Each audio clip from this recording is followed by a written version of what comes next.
you can't believe both of these guys are rookies in this league. It looked like two stars going head to head in this battle.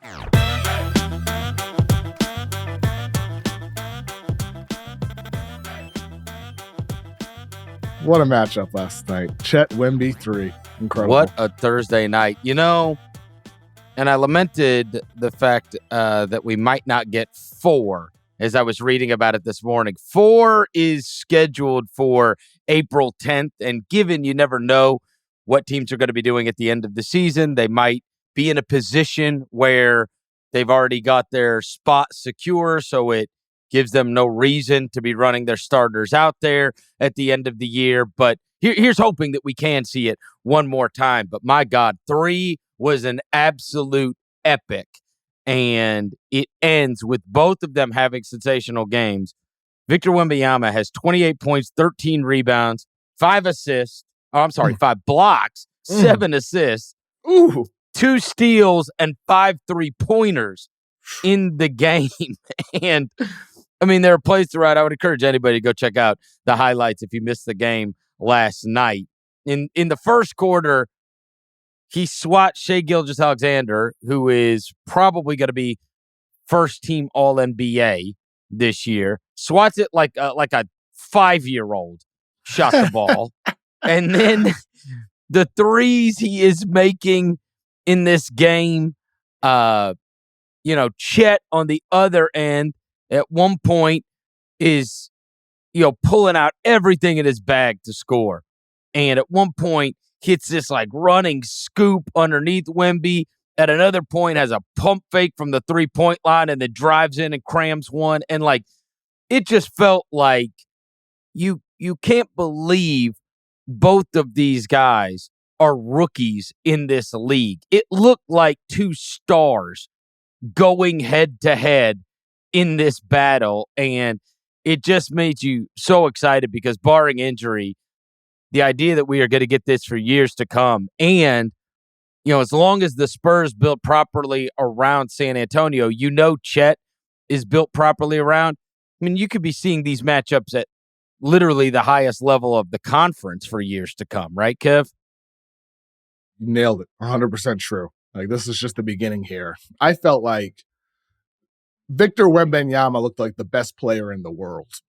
4 nights, right? There's certain times you say it's Jokic, you might say it's Giannis one night. Sometimes LeBron can tap into it with the fourth quarter comeback earlier this week. There's nights that guys have where they look like the best player in the world. Victor Wembanyama, as a rookie against the Oklahoma City Thunder, looked like the best player in the world. Just absolutely unstoppable with the threes off the dribble, unstoppable with the block shots. You mentioned the one against SGA at the beginning of the game. What about the one against Chet on the jumper at the end of the game? Oh my God. It's a moment. It felt like that. Look, Chet has had an unbelievable season. There will be a good argument for Rookie of the Year. We have seen this over and over again. That moment that you just brought up is so viral, it won him Rookie of the Year. Oh, for sure. And Victor is the Rookie of the Year this year. He is the Rookie of the Year. He will get all defensive team consideration. He will get some defensive player of the year votes, even though Rudy Gobert likely wins it because he's anchoring the best defense in the league, and he is dominant in his own ways. But Victor, it's amazing the level that he's at already. When you think about, I would recommend people go back a year when he was playing for Mets 92 overseas. His playmaking was not at the level of creativity that it is now. His vision, using his scoring as a threat to create opportunities for teammates. It was nice for a night that the Spurs actually hit shots. Oh, they made everything too. They made everything. Look, it's hard to beat a team that makes 19 threes. I know.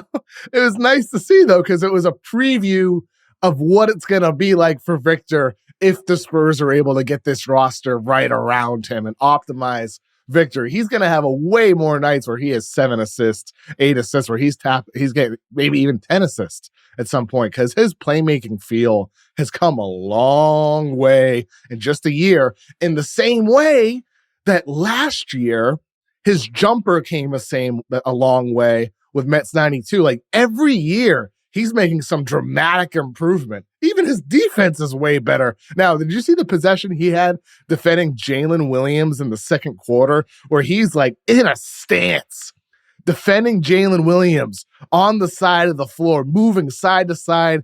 Jalen Williams doesn't want to shoot. He passes the ball to a cutter, Lindy Waters, I believe it was. And then Victor just says, get that the hell out of here with like a one-step rotation to the side because he covers so much space. He is the most transformative defender in the league. And offensively, because of what he did against Oklahoma City, on that night, he looked like the best player in the world. There was a part of me as I was watching it play out last night where I thought to myself, I would resent this guy so much if I'm Chet Holmgren. We would be going crazy over Chet in such an outsized way if one of two things. Either Wembanyama did not exist, or if Chet wouldn't have gotten hurt in that summer game last year, imagine if he would have played last year. Kevin, to that point, Victor Wembanyama became the second guy. Well, actually, he is going to become the second guy to have 100 blocks and 100 threes as a rookie, which is a crazy thing to think about, okay? Chet's the other, right? Chet became the first. Yes. No, Chet's already there. Now, Wemby has 89 threes, so he will get there. But in the course of reading about that, it was like Chet Holmgren became the first rookie ever to have 100 blocks and 100 threes. Okay? Victor Wembanyama will become the second. Wembanyama has 89 three-pointers this year. To go along with 180 blocks. Kevin, there's like over a quarter of the season left. He has 180 blocks. What are we doing? I swear to God, I thought it was a misprint when I read it. I'm like, no, he doesn't. He's not have 180. I was like, there's 24 games left for most of these teams. Over a quarter of the season. Or it's probably like mid-season, according to Kevin O'Connor. But there's at least over a quarter. There's over a fourth of the season left, and the guy's got 180 blocks. And so the point was, if it weren't for Wemby, Chet is doing something that has never been done. Literally. It's never been done. No one's ever had 100 threes and 100 blocks as a rookie. And the one friggin' time somebody does do it, another guy does it with more? That's so messed up. That's what I'm saying. I would resent him so much. And I'll give Chet this. You know, look, we say all this about Wemby, and we're going crazy about Wemby. Chet had 23, 7, 5 assists, a block. Like, he had a great game in his own right. He's awesome. But more importantly, he goes right at him. Yep. Doesn't matter what happens. Yep. He gets blocked. He doesn't care. He's right back at him the next time. He's bodying and fighting for position on every single possession. Like, you could tell he's there for this battle. Mm-hmm. He's there for this fight. And it just struck me as I'm watching. I'm like, God bless. Can you imagine if Chet would have done this last season, or if Wemby's season this year just didn't exist? Holmgren would be like, this would be like franchise player. Oh my God. When's the last time we saw something like this kind of season he's having? Sure. I mean, it still is. It still is. Despite, the presence of Wemby, like, it still is, because he is absolutely sensational in his own right. He's one of the reasons why the Thunder are in contention for the 1 seed, because he's been so excellent on defense as a rim protector. He's been, such a knockdown 3-point shooter and a good connective piece as a passer and finisher at the rim. And Chet is already one of the 30, 40 best players in all of the NBA as a rookie. And what I think about, Chris, is where these guys are today as rookies, and like if they were this way for the rest of their careers, they'd be multi-time, all-stars. But they're going to get better. These guys are going to get better, and they're already this good, and they seem like, as you said, it seems like they buy into this rivalry. Like they go at each other. There's something there between them.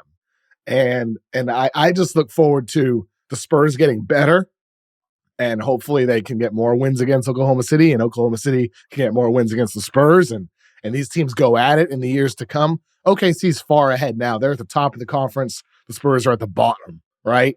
But the Spurs got a win last night. They're first. And I just can't wait till the day the Spurs are better, where these teams can really clash and really go toe-to-toe. Because that rivalry could be something that lasts many, many, many years. And it could be one of those organic rivalries between these two freaky, long-armed, three-point shooting, shot blocking, shot creating bigs that we have in Chet and Victor. And I just am very thankful that we have this blossoming rivalry in the NBA right now. And you think about that play, that signature play that you were talking about. Not only is he, prior to, he's knocked down like a couple of different 30-foot threes in the game that he stepped into. But that signature play is something like from the future, except it is the present. Like, you think about the way that plays out. It is a 7-foot or 7'1" guy crossing over and stepping back. And the other guy blocking it. Like, what the hell is going on? It's incredible. What is going on? Yeah, it got blocked. But again, much like I was saying, if I'm Chet, I just resent the hell out of this guy. It's like, how many 7'1" guys are even doing that to create themselves space for a shot? Much less getting it blocked. Like, he's literally the only human on earth that could have blocked that shot. Literally. I know. He really is the only one. The only human. The ball was just leaving Chet's fingertips as Victor blocked it. There's nobody else that can do that. On earth. Yes. Nobody.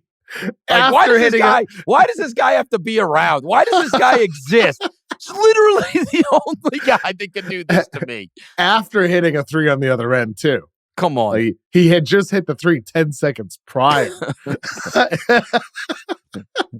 I'd be so mad. Oh, my God. Yeah. Dude, tough. It is something else, man. These guys are an absolute treat. They are.